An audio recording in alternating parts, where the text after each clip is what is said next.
야, 우리 오늘 창세기 이제 구독사 말씀 38번째 시간입니다. 우리 계속해서 하나님의 구원 역사를 어떻게 이루어가시는지에 대해서 우리 야곱의 이 과정들을 통해 우리가 계속 알아가고 있습니다. 우리 저번 주에는 두 가지 정도 말씀드렸죠. 이제 야곱이 고향으로 이제 돌아가겠다는 생각과 의지를 가지는 것을 봤습니다. 근데 이제 다시 고향으로 돌아간다는 게 실은 이제 이해가 되지 않는 부분이 있다 했죠. 기반도 잡았고 이제 재산도 많아졌고, 근데 돌아가려고 하는 거, 뭔가 야곱의 인생에 어떤 야곱에게 어떠한 경험이 있었던 거죠. 그래서 야곱은 원래는 이제 야곱은 이렇게 기회주의자, 이렇게 약간 경쟁, 속이는 이런 인생이었는데 이제 자신의 모습을 이제 돌아보게 되면서 다시 이 땅이 자기 본향이 아니라고 생각하고 다시 원래 본향으로 이제 돌아가려고 하죠. 그런 것처럼 우리 또한 이 땅이 전부가 아니라는 것을 날마다 기억해야 되겠죠. 그래서 우리에게 약속하신 본향은 이 땅이 아닙니다. 주님이 재림하실 때 다음 세상으로 만들어 주실 것이고, 우리는 아주 강한 몸으로 또한 죄 없는 몸으로 그 땅에서 영원히 살게 될 것입니다. 또 하나님께서 새 하늘과 새 땅으로 우리를 완전히 바꿔 주실 겁니다. 악한 것들은 다 쫓아내시고 또 불신자들은 다 없애주시고 우리는 함께 영원한 안식 가운데 이제 거하게 될 겁니다. 그래서 우리 마음 깊은 곳에 이 본향에 대한 이 영혼을 향한 사모하는 마음들은 우리 저 깊은 곳에 있습니다. 우리도 알고 있어요.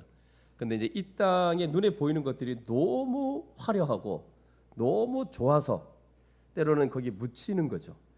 근데 하나님은 계속해서 우리의 마음 깊은 곳에 있는 그 영혼을 사모하는 마음, 그 본향에 대한 마음을 주실 거라는 겁니다.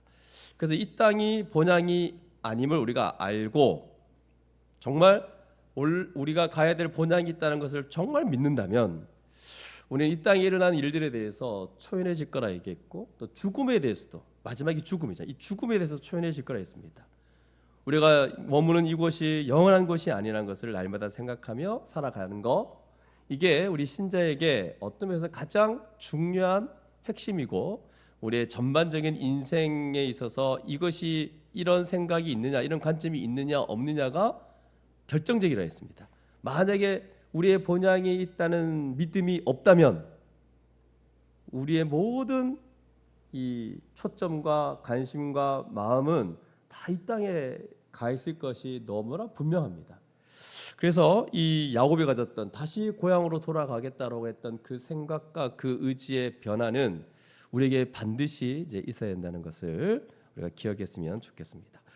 그리고 또 나반이 또 야곱이 보였던 우리에게 줬던 그 교훈 메시지는 그 나반, 그 악한 나반 아래에서 살았는데도 불구하고 20년 동안, 여러분 이제 이 내용이 가장 와닿다 하더라고요. 대부분 직장인들, 일하는 분들이니까 이건 현실이 아니다. 이런 아주 불신앙적인 얘기를 하더라고요. 이건 현실이 아니지 않냐. 이거 야곱이라서 그럴 수 있지 않냐. 아닙니다, 여러분. 야곱이라서 이런 게 아니라 이거 왜 이 성경이 왜 우리한테 있겠습니까? 예수 믿는 우리 성도들을 향한 메시지죠. 20년 동안 속임을 당하고 그 어려움을 당했는데 이렇게 양이 없어진 거 자기가 보상하기도 하고, 자기가 보상할 이유가 없는데 그 악한 나반 밑에서도 어떻게 이렇게 야곱이 살아갈 수 있었을까? 그러니까 성경은 계속 반복적으로 나옵니다. 최선을 다했다, 열심히 살았다. 제가 뭐라 했죠? 방에서 왼쪽으로 뒹굴뒹굴, 오른쪽으로 뒹굴뒹굴 그렇게 살지 않았다 했습니다. 어떻게 하든 놀려고 하지 않고 어떻게 하든 게으르지 않으려고 하는 것, 이거는 일반 불신자들도 그렇게 살아야 하는 걸 알고 있습니다. 물론 이제 불신자들은 너무 과해서 문제죠. 일에 중독되고 일이 전부인 것을 살아가서. 그런데 불신자들도 그렇게 살아라 이렇게 말하는데 신자들은 너무 마땅한 하나님의 뜻입니다. 그래서 우리가 보통 일할 때 내가 일했기 때문에, 내가 이렇게 열심히 했기 때문에, 시간을 들였기 때문에 나는 반드시 보상을 받아야 된다, 그게 아니라 일을 통해서 하나님이 공급해 주십니다. 이 믿음이 필요합니다. 만약에 이 믿음이 없다면 우리는 맨날 자기가 일해서 번 것이기 때문에 당연히 받는 거다, 그래서 당연한 보상이 필요하다 이런 생각을 할 수 있는데 여러분 태어날 때부터 우리는 아무것도 가지지 않고 태어났습니다. 요 뒤에 아이들 보십시오. 아무것도 없잖아. 거의 뭐 아무것도 없이 태어나서 하나님이 다 주십니다. 부모도 주시고 뭐 다 채워주시고 지금까지 살게 된 거예요. 여러분도 그렇지 않습니까? 그러니까 원래부터 우리는 태어날 때부터 거지였어요. 거지, 알거지. 근데 하나님께서 다 채워주셔가지고 지금 이렇게 온 겁니다. 일을 했다고 자기가 얻은 게 아니라 일을 통해서 하나님은 우리에게 공급하신다는 사실을 우리가 기억하면서 우리가 있는 그 자리에서 성실하게 열심히 최선을 다할 수 있기를 바랍니다. 그래서 거기에서 불신자들은 절대 보람, 기쁨 없습니다. 잘릴 거 걱정하고 지금 제가 나름대로 보니까 막 다 그렇더라고요. 잘릴 거 걱정하고 지금 우리 어떻게 되냐 그러고 불안에 떨고 막 그렇다 하더라고요. 물론 우리는 약간 불안할 수 있지만 최선을 다했으면 좋겠습니다. 그 자리에서 최선을 다하고 또 다 상사 욕하고 다 뭐 자기 앞가름 현실에 대한 얘기들 막 하는데 우리는 절대 그럴 수 없고 물론 이제 원래 하나님께서 죄가 들어오기 전에 일을 통해서 노동을 통해서 하나님 예배하는 것이 있습니다. 근데 물론 죄가 들어와서 너무 힘든 구조 속에 있기는 합니다. 제가 이해는 하는데 그럼에도 불구하고 우리 믿는 자들은 그 자리에서 최선을 다해서 보람과 기쁨도 누리고 자신의 맡은 바 죽게 하듯이 최선을 다하면서 그렇게 살아갈 수 있기를 바랍니다. 그럼 여기 앉아 있는 학생들은 일 없는데요. 하나도 그렇고 나 일 없는데요. 공부를 하셔야 됩니다. 공부를 열심히 하시고 이 공부를 하는 이유에 대해서 제가 말씀드렸죠. 수학 왜 하느냐? 인생을 잘 살기 위해서. 또 시험 기간 왜 있느냐? 살다가 절제하라고, 절제하는 힘을 기르라고 하나님께서 이런 학생의 때를 주신 것이고 최선을 해서 열심히 준비해서 근데 일을 할 때 우리 가정도 살리는 것도 있지만 이제 남자들은 더 책임감이 있잖아요. 그러니까 가정 살리는 거 있지만 거기만 멈춘다면 불신자와 크게 다를 바 없습니다. 이제 다른 사람에게도 돕고 또 이 사이에 이바지하는 내 일이 뭐 이바지합니까? 이바지합니다. 보이지 않지만 이바지합니다. 그래서 사회를 이롭게 하는 홍익 인간의 이념을 가지고 이 땅을 열심히 살아갈 수 있기를 바랍니다. 예.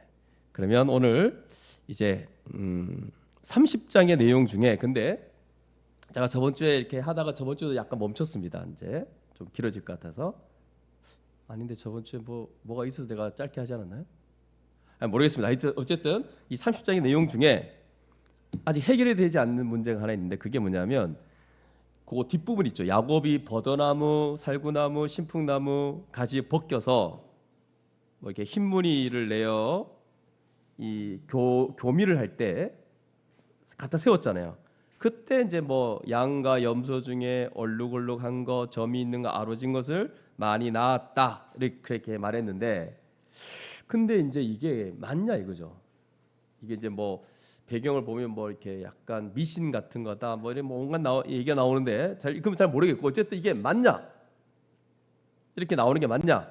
근데 지금 과학이 발전해서 이거 안 되는 거 여러분 알고 계시죠? 그러면 어떻게 이렇게 양떼가 많아지고 부자가 되었느냐는 겁니다. 가지를 갖다 대서 이렇게 나오는 게 아닌 거 알잖아요. 지금 과학적으로 봤을 때. 그럼 왜 이렇게 야곱이 양떼가 많아지고 부자가 되었느냐를 한번 생각해 봐야 됩니다. 뭐 때문에?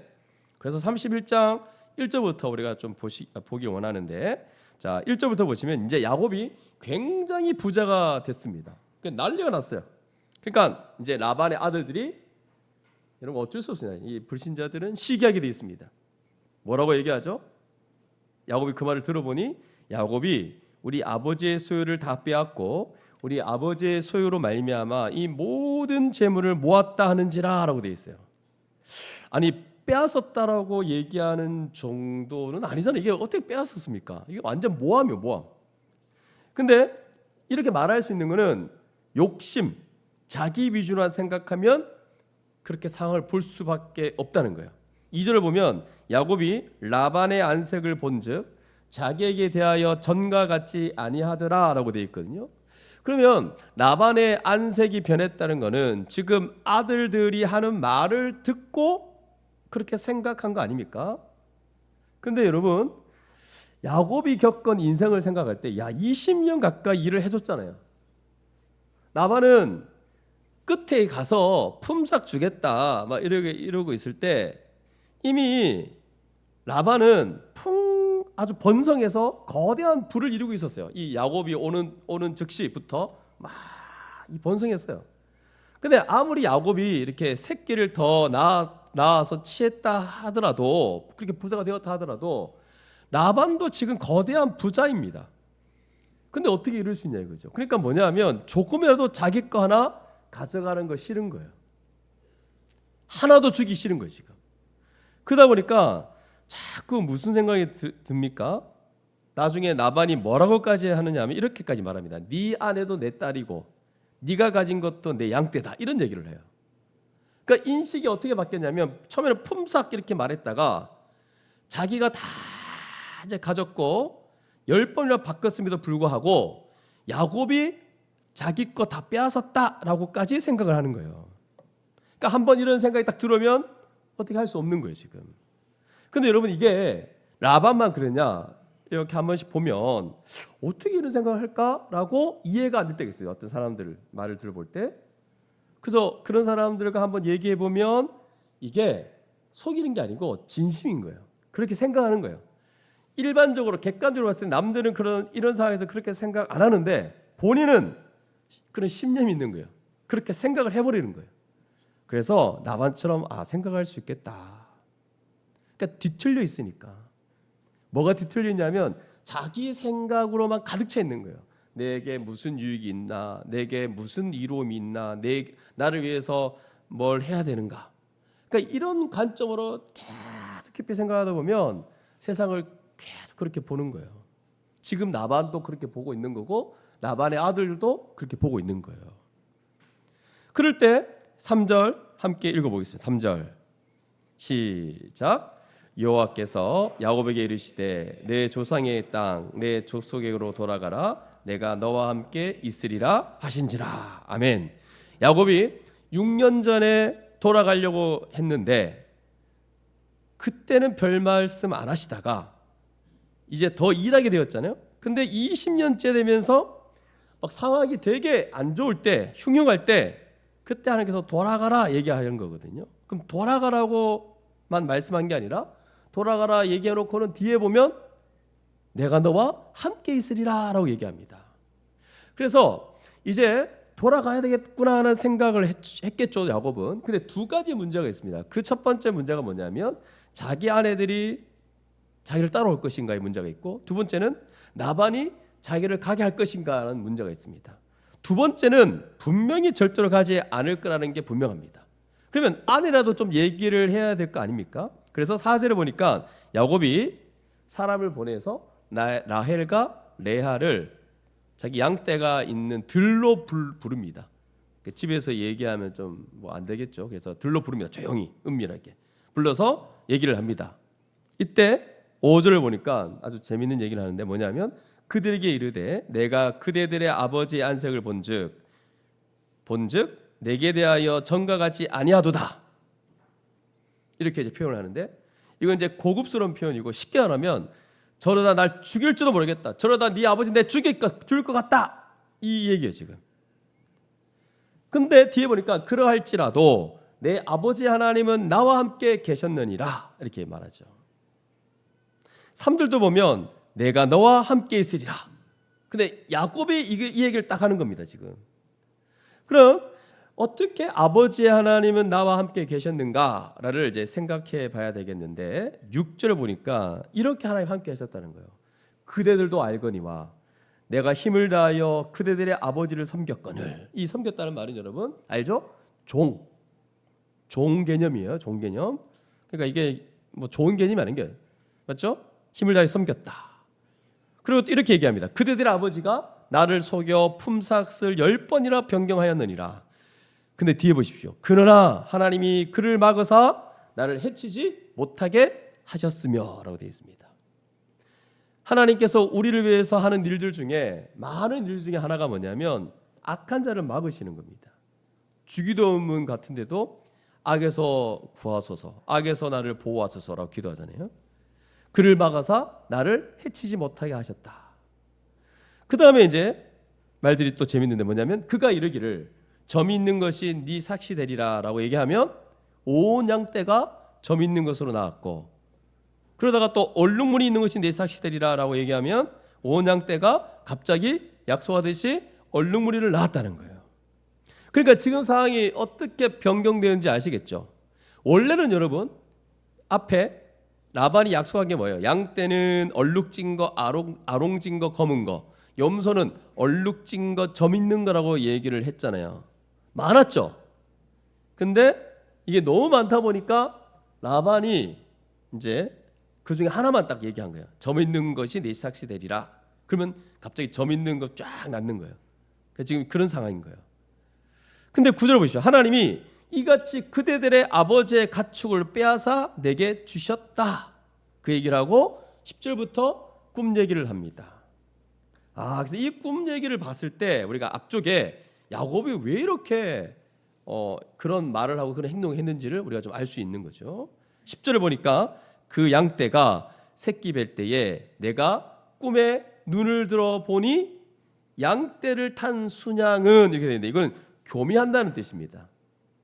쉬운 성경들 같은 거 이렇게 나와 있어요. 그러면 다 얼룩무늬 있는 것, 점 있는 거가 아롱진 것이었더라 이렇게 돼 있고. 근데 여러분 원래 교미를 할 때는 흰 양도 있고 막 그래야 되는데 꿈에는 다 얼룩무늬가 있고 점 있는 게 있고 아롱진 거 이런 거라는 거예요 지금. 그러면서 11절 12절에 보면 꿈에 하나님의 사자가 내게 말씀하시기를, 꿈에 하나님이 이제 말씀한 거예요. 야곱아 이렇게 말하니까 내가 대답하기를 내가 여기 있나이며 하매 이르시되, 또 비슷한 얘기를 합니다. 내 눈을 들어 보라, 양떼를 탄 순양은 교미를 할 때 있겠죠. 다 얼룩무늬 있는 거, 점 있는 거, 아롱진 것이니라. 딱 이렇게만 말하고 뒤에 보니까 나반이 내게 행한 모든 걸 내가 보았다. 내가 다 안다는 거죠. 어떻게 했는지를. 그 얘기를 하고 있습니다. 그러니까 이 꿈에 야곱이 이걸 딱 들은 거예요. 지금 본 거예요. 그때 야곱이 딱 눈을 떴겠죠. 그럼 왜 이런 걸 보여주실까? 왜 보여줄까요?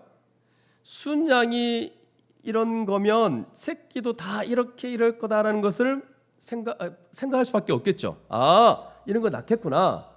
얼룩진 거, 아롱진 거 낳겠구나. 순양이 그렇다면 새끼도 당연히 그렇구나 라고 딱 생각한 거죠. 그래서 그 앞쪽에 보면 라반의 양떼 중에 이런 것들이 있으면 내 것으로 삼겠습니다라고 자신 있게 말한 거예요. 이 꿈 때문에 지금. 아시겠죠? 여러분 TV에서도 했고 이거 설교도 했는데 왜 이렇게 아시겠죠? 그러면 하나님이 그렇게 하신 거 꿈에 보여준 거잖아요. 그럼 하나님 이렇게 분명히 하실 거를 알고 있잖아요, 야곱이. 근데 왜 30장 뒷부분에 이런 헛짓을 왜 하냐 이거죠. 왜 야곱은 나무가지 잘라가지고 그렇게 했을까요? 아시는 분? 그것이 알고 싶다? 무슨 생각이었을까요?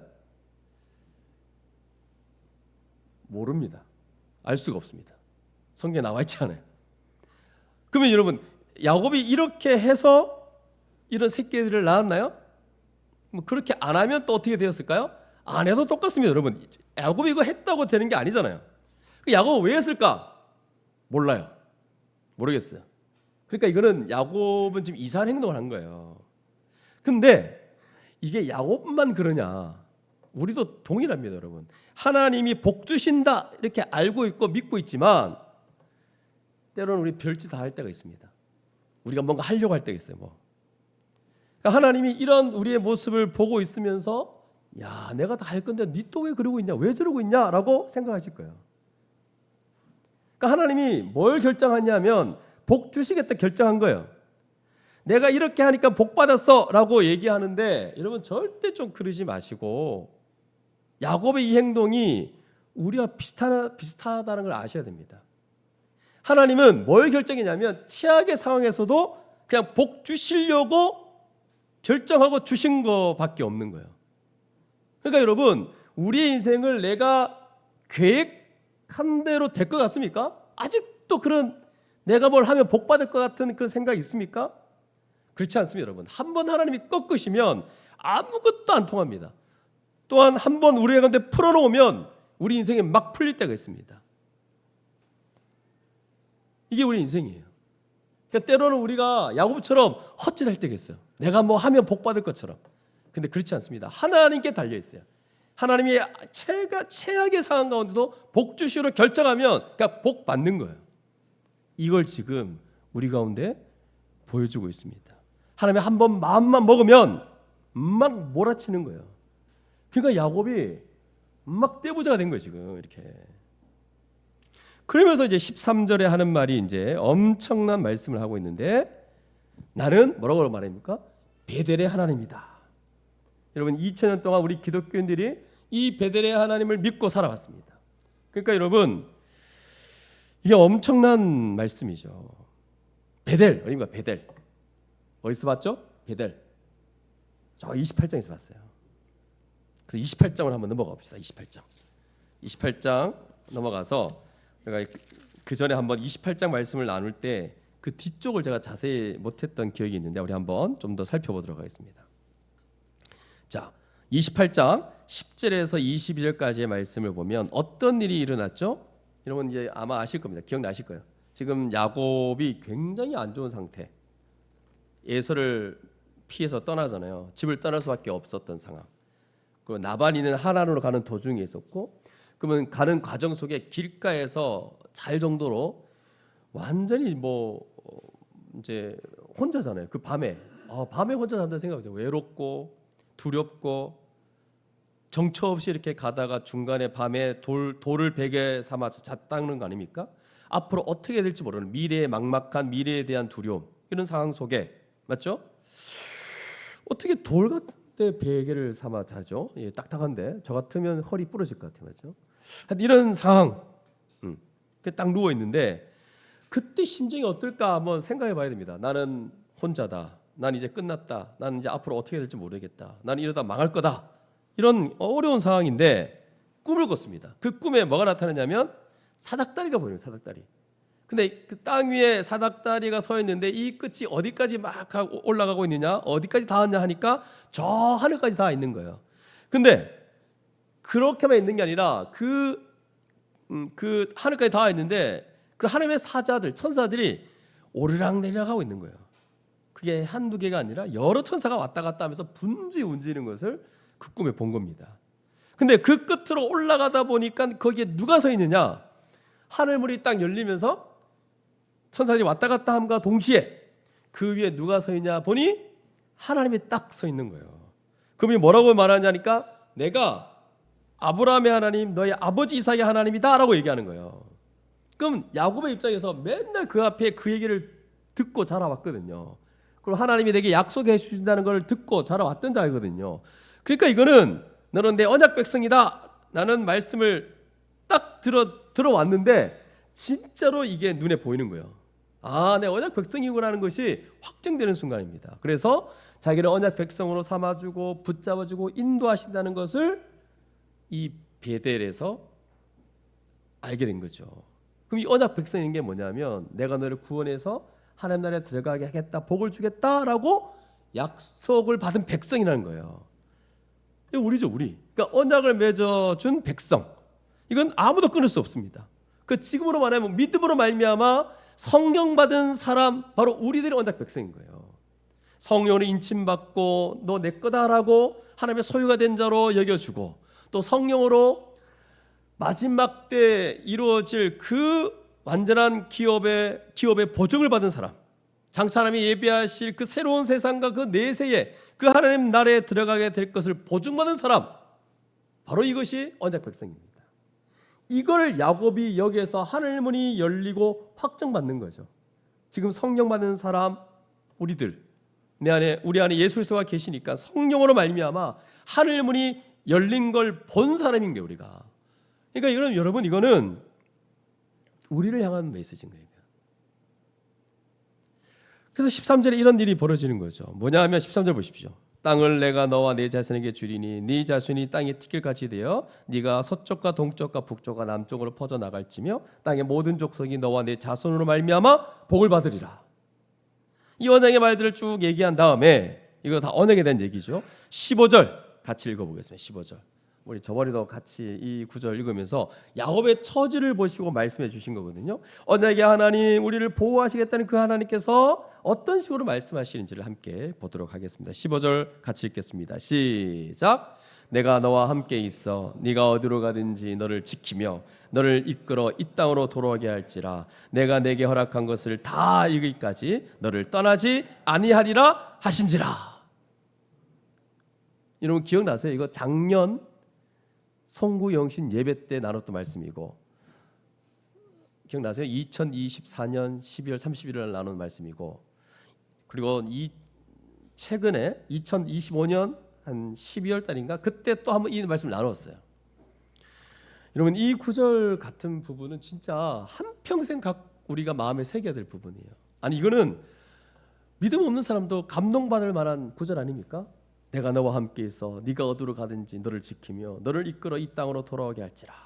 내가 내게 허락한 것을 다 이루기까지 너를 떠나지 아니하니라.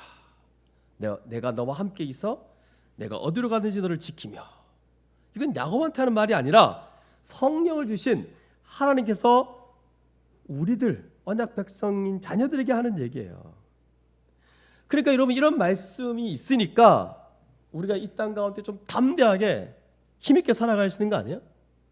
이 말씀이 이런 말씀이 있으니까 우리가 겁나지 않는 것이고, 두려운 일이 생길 수도 있지만 두려움이 좀 몰려올 수 있지만 이런 말씀 기억하고 하나님이 내게 어떤 분인지를 기억하고 딱 눈을 들어 그런 하나님을 바라보며 살아가는 거거든요.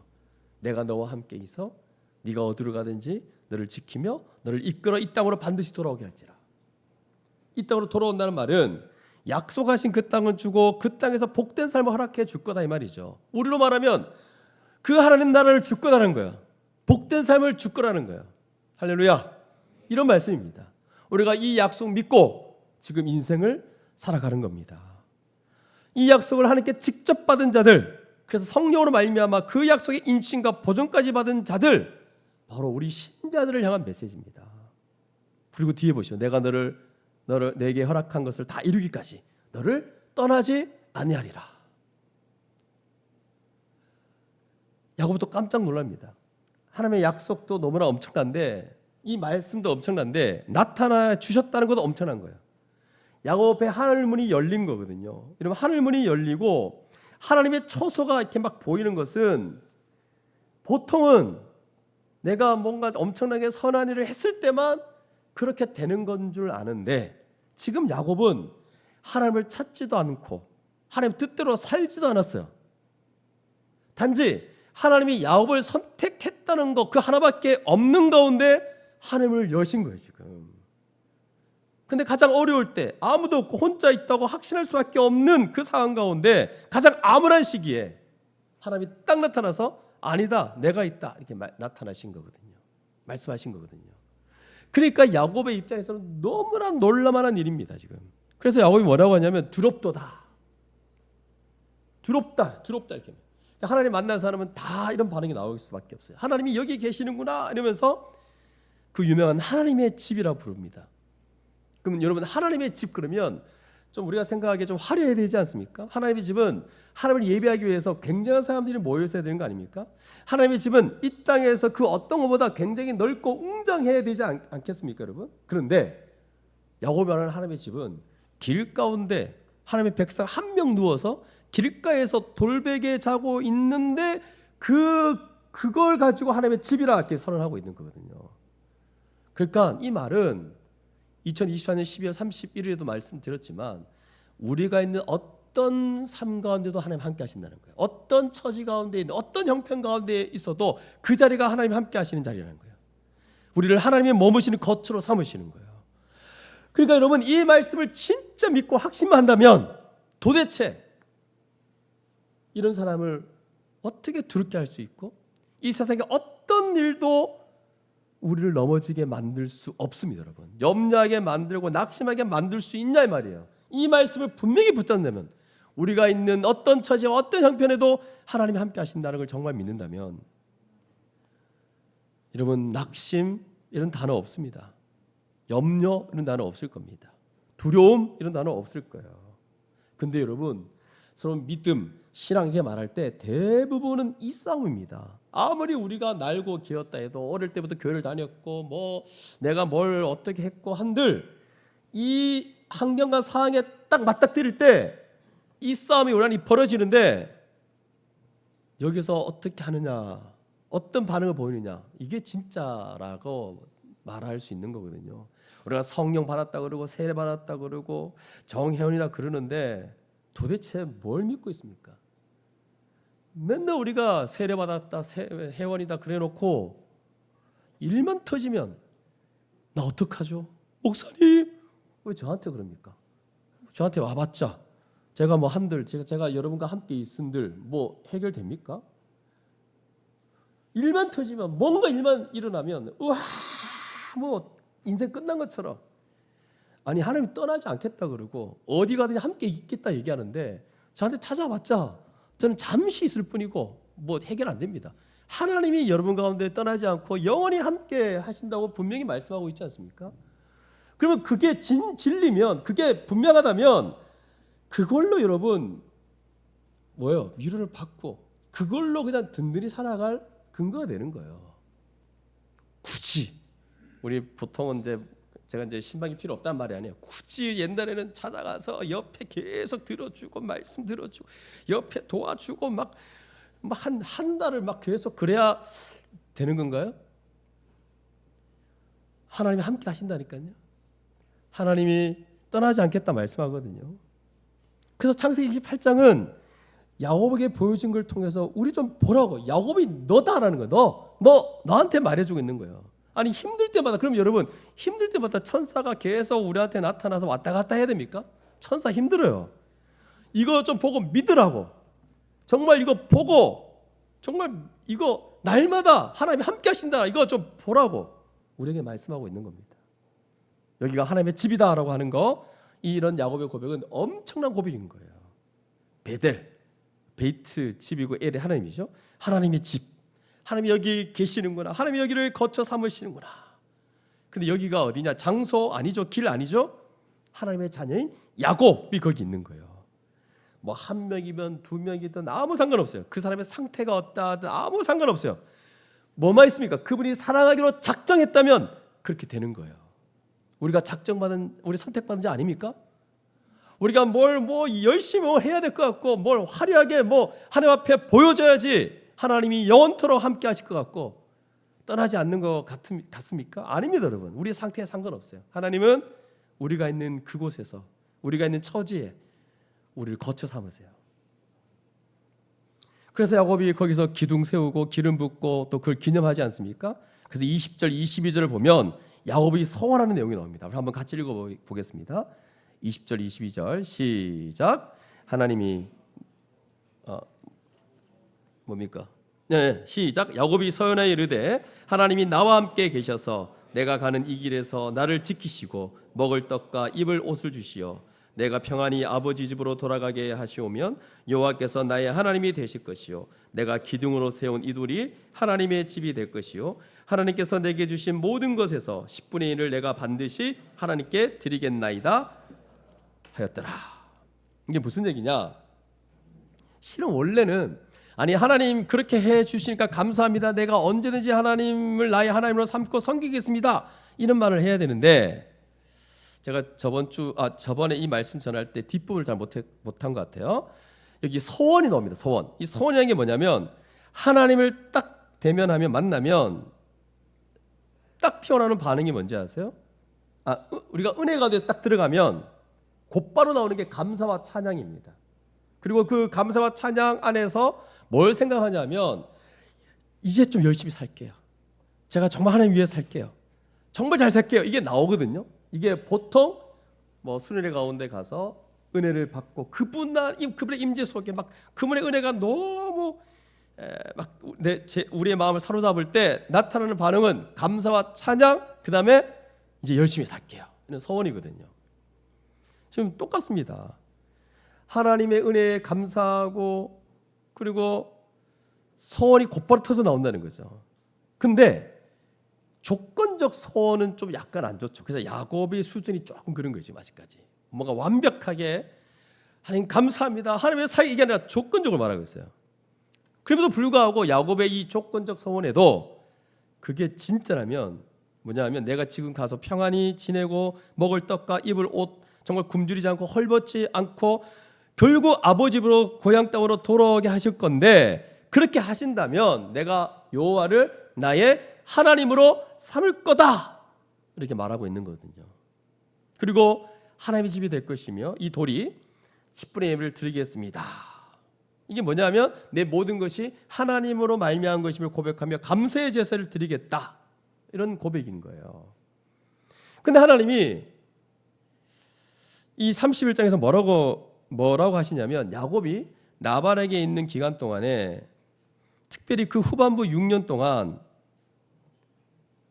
하나님께서 20년 동안 이렇게 일하게 하시다가 또 6년 동안 일하게 하시다가 품삯을 주겠다고 이게 결정되어지는 거. 이거 이제 안 되는 거예요. 라반이 아무리 해도 안 되는 거죠. 하나님이 그렇게 하신 거고. 또 그전 같은 경우도 보면 막 집안이 엉망이고 뭐 두 여자 때문에 난리가 났잖아요, 여러분. 라헬과 레아의 어떤 그 갈등 뭐 난리 났잖아요. 그럼에도 불구하고 자손들을 다 주신 거. 그러면서 결국은 인간의 어떤 악함, 인간의 어떤 그런 연약함이 있는 가운데도 하나님은 계속 일하셔가지고 12지파를 삼으시죠. 그리고 하나님의 백성이 나오잖아요. 또 이제는 자녀가 된 다음에 뭘 주시냐니까 물질적인 복을 주시는데 이거 아무도 막을 수 없는 거예요. 나반이 10번이나 변경했잖아요. 앞쪽에 뭐라고 되어 있냐면 그 양떼 중에 이거 가지고 가겠습니다 그랬는데 나반이 어떤 조치를 했습니까? 자기 아들한테 아론인 거 검은 거 이거 다 빼놓잖아요. 그러니까 나반도 굉장히 뭔가 야곱에게 안 주려고 굉장히 애를 썼는데 10번이나 기준을 변경시켰음에도 불구하고 제가 앞에서 말했듯이 하나님은 한 번 주시기로 결정하면 안 된다는 거예요. 그러니까 여러분 하나님이 하시는 거예요 지금. 근데 이제 야곱이 괜히 이제 그 헛짓해가지고 하나님이 뭐 야곱에게 하신다는 거 이 멋진 장면을 지금 야곱이 훼손한 것뿐이에요 지금. 왜 이 헛짓을 해서 맞죠? 왜 그렇게 했냐 알 수 없습니다. 그래서 여러분 이 13절에서 말하는 앞에 있는 야곱의 이런 모든 과정 속에 하나님이 개입하시고 하나님이 하셨다는 것을 보여주는 이 함축적인 이 표현이 나는 베델의 하나님이다 이 말이에요. 이걸 야곱한테 말해요. 나는 베델의 하나님이다. 여러분 이것 때문에 우리가 사는 거예요. 여러분 막 힘들고 그럴 때 물론 교회는 남들 의지하고 또 남들에게 위로를 받고 그렇게 해야 돼요. 이게 교회니까 가능한 건 맞아요. 근데 그러기 전에 나는 베델의 하나님이다. 나는 하나님의 음성을 들어야 되는 거 아닙니까? 정말 내가 이런 상황에서 여러분 저와 여러분이 정말 힘든 상황에서 나 죽겠다. 나 더 이상 못 살겠다. 나 혼자뿐이야. 누가 나를 돕겠냐. 꼭 그렇게 혼자 그렇게 말해야 되겠습니까? 꼭 어려운 일이 닥치면 방 안에 불 끄고 촛불 켜놓고 우울하게 있어야 되겠습니까? 와, 뭐 끝장난 것처럼 혼자 이렇게 우울하게 있어야 되겠습니까? 왜 그래야 됩니까? 그러지 마십시오. 우리가 이 믿음이 있고 하나님 우리 지킨다는 약속 그 의지하면서 살아가야 되지 않습니까? 아니 그러면 우리가 예수 믿는다는 걸 뭘로 증명하겠습니까?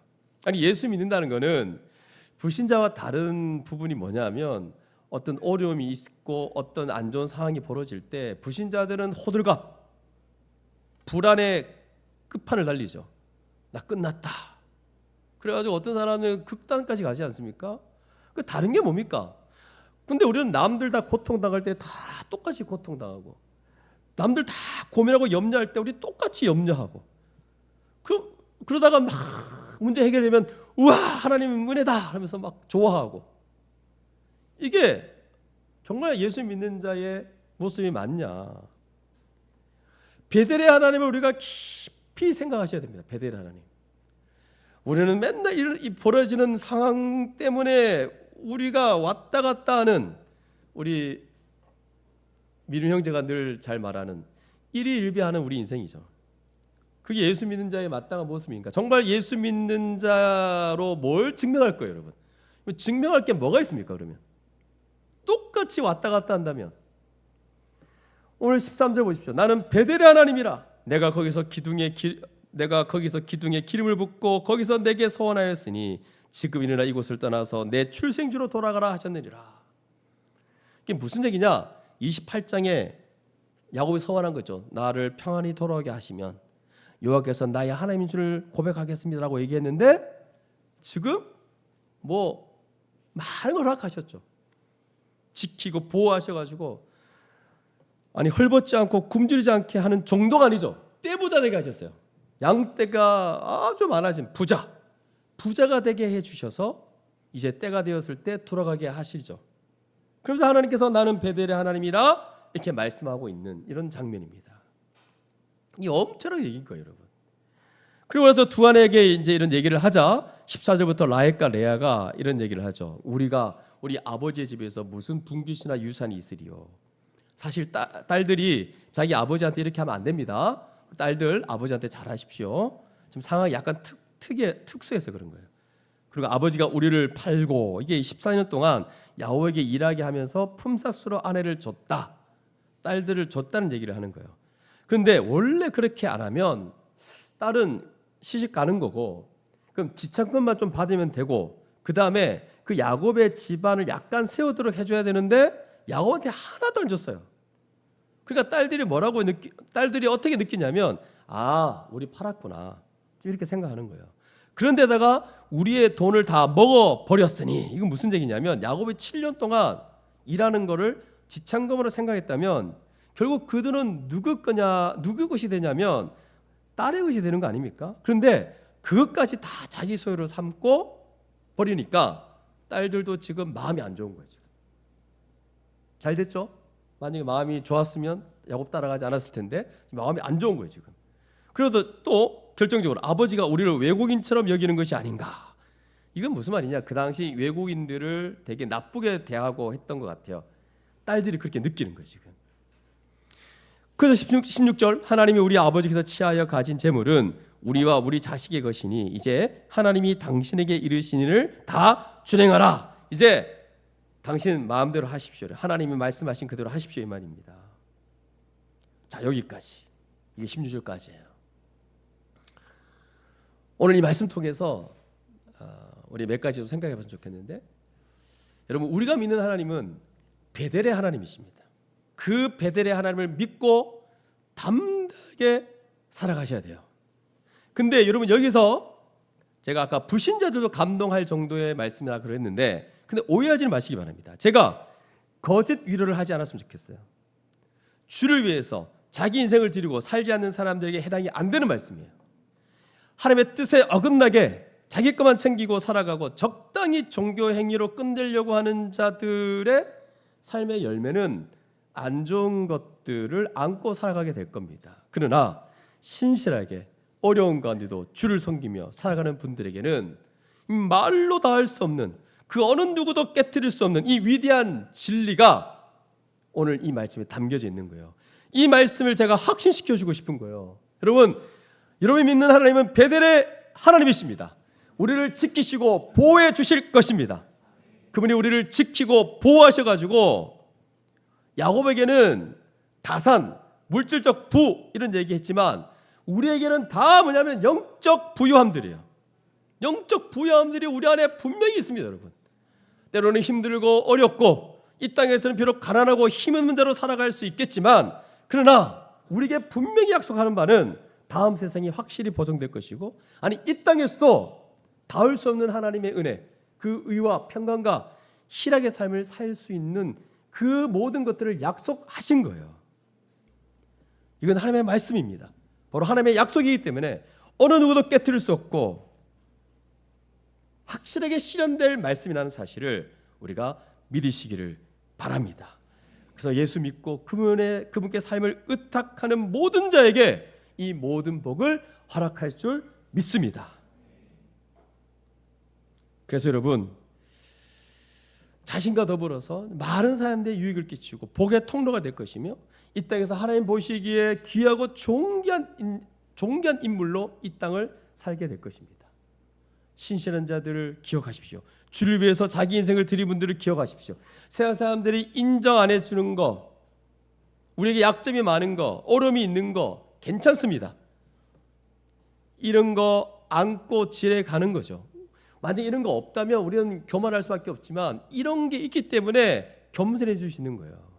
그러나 때로는 약점이 발견되어지고 때로는 어려움이 있고 사람들이 인정해 주지 않을지라도 우리 하나님께서 한 날마다 함께해 주셔서 늘 지켜주시는 분이니 우리가 염려하지 말고 우리 인생을 주께 의탁하며 기쁨으로 살아갈 수 있는 우리 모두가 될 수 있기를 바랍니다.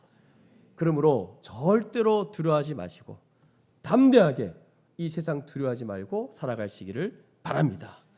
딴 생각하지 마시고 만약에 하나님 의심하고 염려하고 두려워하기 시작하면 그때부터 어떻게 되냐면 이웃이 보이지 않습니다. 옆에는 지체가 보이지 않습니다. 또한 하나님조차도 안 보이는 거예요.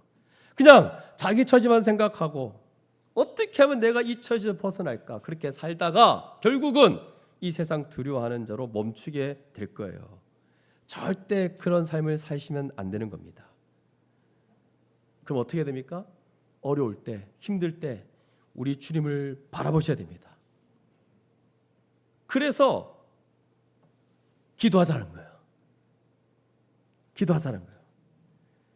기도하는 가운데 베델의 하나님을 기억할 수 있기를 바랍니다. 여러분 이제 내일부터 제가 말하고 싶은 거 오늘 지금부터이죠. 이제 내일부터 기도 훈련이 시작됩니다. 근데 이 기도 훈련 그러니까 뭐 한번 2주 정도 나가주고 버티면 되지 이런 생각을 하시는데 솔직히 이런 생각 하셨죠? 그게 기도 훈련 그런 게 아니죠. 기도 훈련에 동기부여 제가 할 필요 없어요 지금. 안 힘들어서 그래 지금.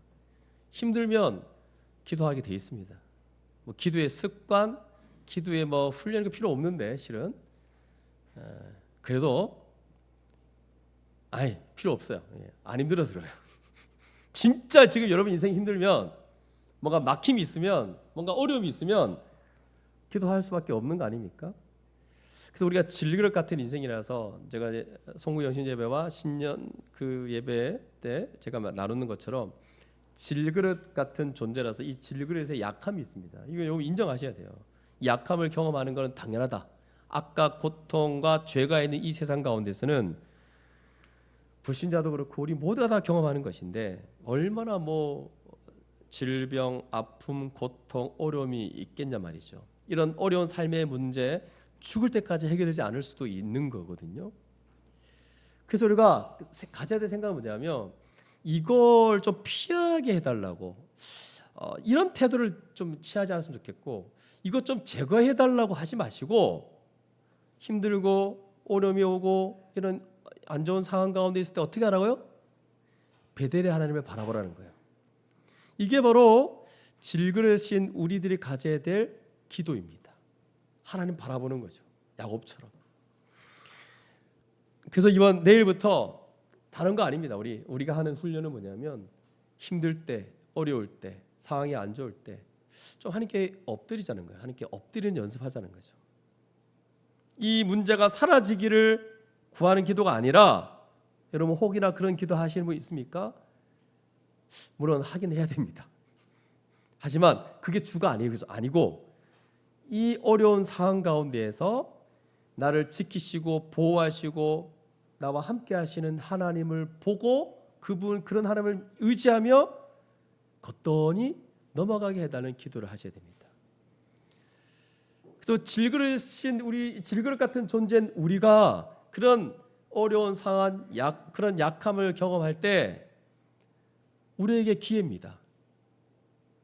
근데 가만히 그냥 있는다 되는 게 아니라 있죠. 제가 이번 올 한 해 첫 주 때 말씀드린 것처럼 그 자연스럽게 넘어가는 게 아니라 있죠. 우겨쌈을 당하고 뭐 답답함을 당할 때 낙심하지 않고 이게 거기에 매이지 않고 이렇게 넘어가는 게 그냥 그렇게 되는 게 아니라 그 중간에 뭐가 있다 했죠? 하나님만을 의지하는 기도가 있는 거예요.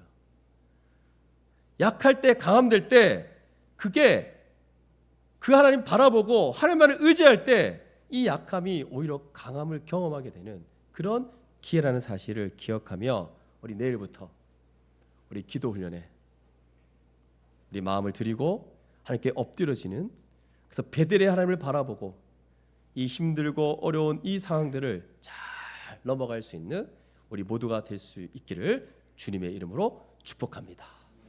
그리고 이번 기도 훈련은 아주 특별한 기도 훈련이 될 겁니다.